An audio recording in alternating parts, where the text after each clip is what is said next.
should see great debate that goes on in Wall Street and academia. Is the market efficient or not?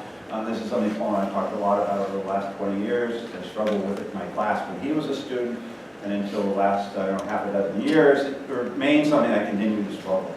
It was through some work we had done on wisdom of the crowds that we started to understand what I think is a better model. So it became important that we explained wisdom of the crowds, and we showed how market efficiency relates to that. We also had a long debate, probably over 3 to 4 months, on the notion of behavioral finance, which gets a lot of press in the world as an alternative to market efficiency. People will say the market's not efficient because of the behavioral model.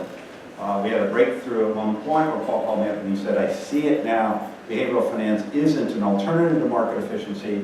It is, in fact, part of market efficiency. And so we tucked that in. So those middle chapters talk about market efficiency, wisdom of the crowds, and behavioral finance. Through that chapter out and read it 3 times. Yeah, we had some good arguments. I only hung up the phone on Paul 3 times, which I thought was pretty good. I thought it was twice. I think you're confusing it with some really nasty emails. I did say to Paul at one point in the middle of the book, is I'm done, you finished. A word book. In that.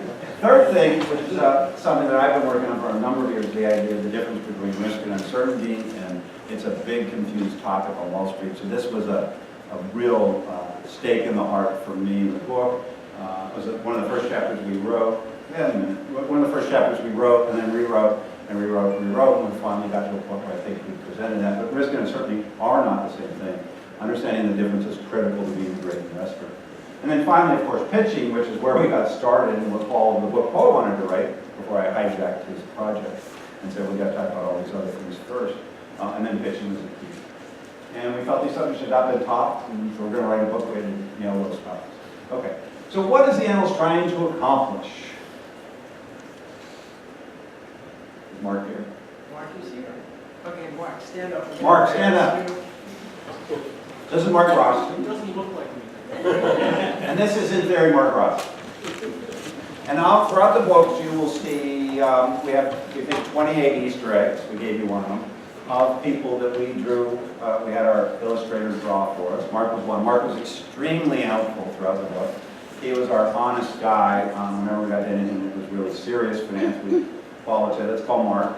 If Mark says it's okay, we can move on. If Mark says no, we're stopping until we make Mark happy. So thank you very much. And you say things to me like, you read through a paper and it's like, the math doesn't look complicated enough, so it's probably not a valid study. Which I like. All right, so what are you trying to do? In the pitching note, do keep in mind we wrote this book for the cohort of, primarily the cohort of 20 to 30-year-old, either undergrad business students or MBAs that want to go into the investment professional. And they look the same, one's a bit older, and then just after graduating from business, undergrad or business school where you have no training. That's our target audience. So we say to them, what's the goal? The goal is to pitch an idea to a portfolio manager that is so compelling, they stop the conversation, they go back to their desk, they clear their desk so they can start to work on it. That's the goal of the pitch, is that the idea is so compelling, they want to do nothing other than go work on the idea.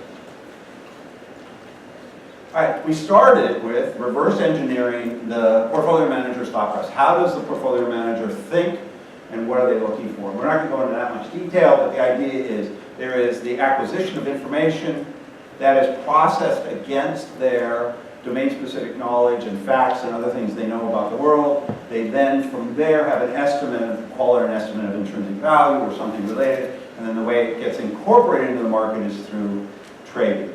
And so we kept playing with this model. This went through about 1,000 iterations. But once we had the idea how the portfolio manager thought, we broke it down into this notion of dissemination, obtaining information, processing information, and then executing against that in the market. And that then dictated, set up the architecture for how we wanted to think about pitching. And what we resolved, what we resolved is this matrix, and it's actually more complicated. This one has simpler pictures.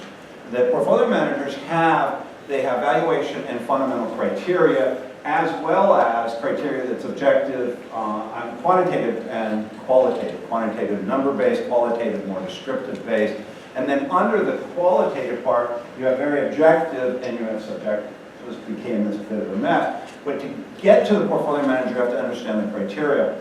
One of the great quotes Paul has is, that if your portfolio manager asks for a blue umbrella, don't bring them a red umbrella and explain how it's going to keep them dry.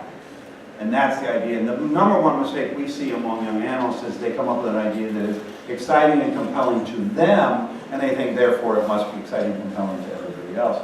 And we have a fun story in the book about a bacon sundae, which Burger King did introduce at one point. Didn't do very well, but it's like trying one and say, hey, I like the bacon sundae, therefore everybody else likes the bacon sundae. Portfolio may not even ask if they like sundaes, they like bacon, or they like a bacon sundae. And we see this all the time. And pitching really is about understanding your audience. It gets complicated, however. And this is a great quote. Paul had found this quote, and then last year, room next door, I heard Leon Kugelman speak, and he read this quote out loud. And I love this. Became an early part of the book. And I love this. He said, you go to the beer section of the supermarket, you see 25 different brands of beer. There's something that makes you reach for one particular brew. I mean, how many people pick beer this way? Nobody, right? And yet, this is an analogy he used. This guy is a phenomenally successful investor. He uses it all the time. This makes sense. There's something that makes you reach for that brew. In the parlance of the stock market, there's some combination that gives you a bunch of criteria. And the question we always have is, how would you like to pitch a stock to Leon Kugelman? But that's the goal of this, is you got to understand your audience. And this, I think, is a great quote. And most portfolio managers just say, what are you looking for? And they just bring me an idea that makes money.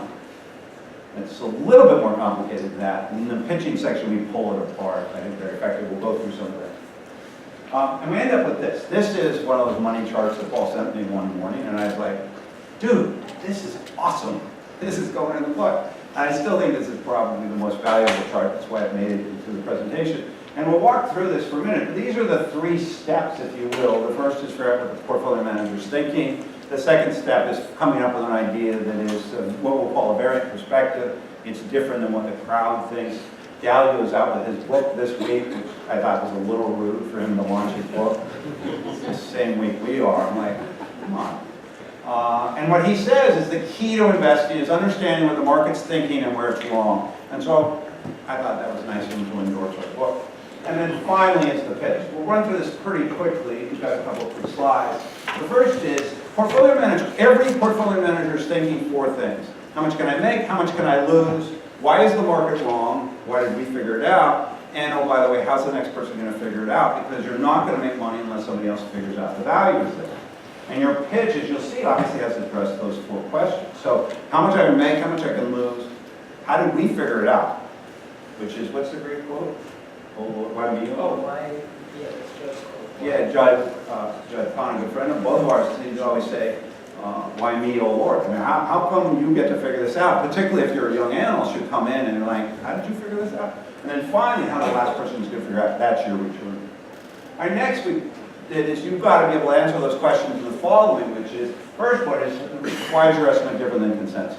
What work have you done? You have to be able to show that I have an estimate of value that's different than what the market thinks. You then come back and you have to be right. That's the key to investing, is being different and being right. That's what Dalio has been talking about all week. And then finally, what the market is missing, that gets back to how did you figure it out? You have to be able to identify. And what we see in pitches more than anything else is analysts are pretty good at the first one, why their perspective is different, why their analysis is different. They start to touch a little bit on the second one, showing how much work they've done. They never talk about the next two. I would say every portfolio manager is really fixated on the third one. What's the market missing? I was at a Columbia event this morning. One of the students said, if you only had 10 seconds to pitch a portfolio manager, what would you focus on? I would say this one, what is the market missing? And I think they say to a portfolio manager, the market is wrong because they're going to listen every time. Because that leads to everything else. Because if you figure that out, you probably have figured out the top part, and it also leads, obviously, to the last part. Next slide. And then finally, the pitch is, guess what? Those four things are just answering those four questions. So the reason there's so much material in the book before we get to the pitch is laying this out. Because once you get all of that done, the pitch is fairly straightforward. All right, go. All right, here's the bad news about investing.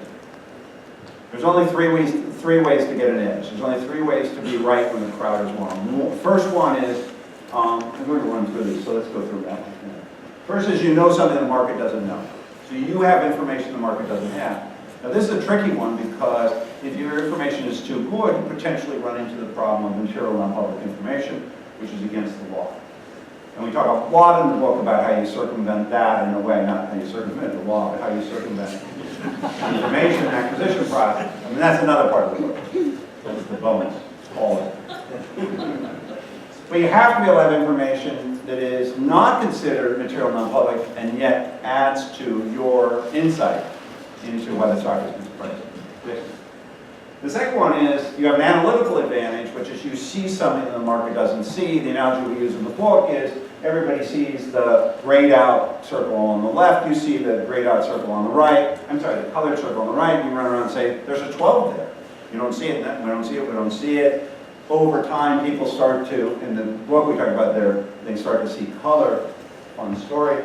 And then all of a sudden, oh my God, of course the 12's there. And it's that process of the crowd going from not seeing the 12 to seeing the 12 is how they start to correct this pricing and how you make money. But you've got to be able to see the 12 before everybody else. And then the last one is you have to be able to trade when others don't, or unwilling or can't trade. That's a somewhat rare situation, story we tell over and over. March of '09, Omaha, phone rings, Warren picks it up. Hello, says, this is Lloyd. How would you like to lend us $10 billion? And he says, sure, here are my terms, done, done. Phone call 20 seconds later, where do you want the money wired? Now, my phone didn't ring that month. Yours didn't ring, because guess what? Warren has sort of a special spot in this world, but he got a trade that if you had seen that piece of paper under normal circumstances, everybody would have bought it. So you had the ability to trade.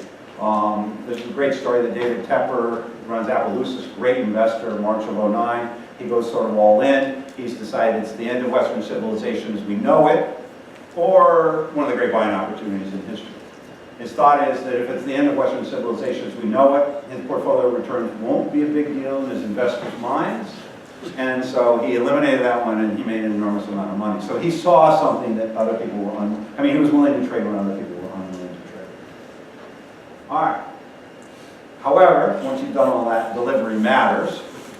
This is a picture of Zeb, which is Paul's son. As Paul likes to say, the first one he just rolled in from a fun night.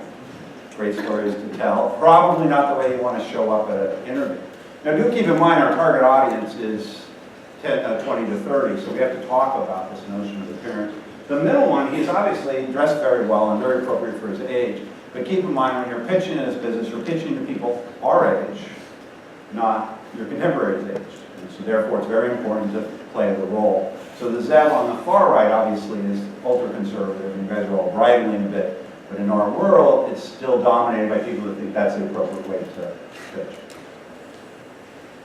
The other thing we talk a lot about in the book is, shockingly to a lot of people, is that most of the interview or most of the pitch is nonverbal.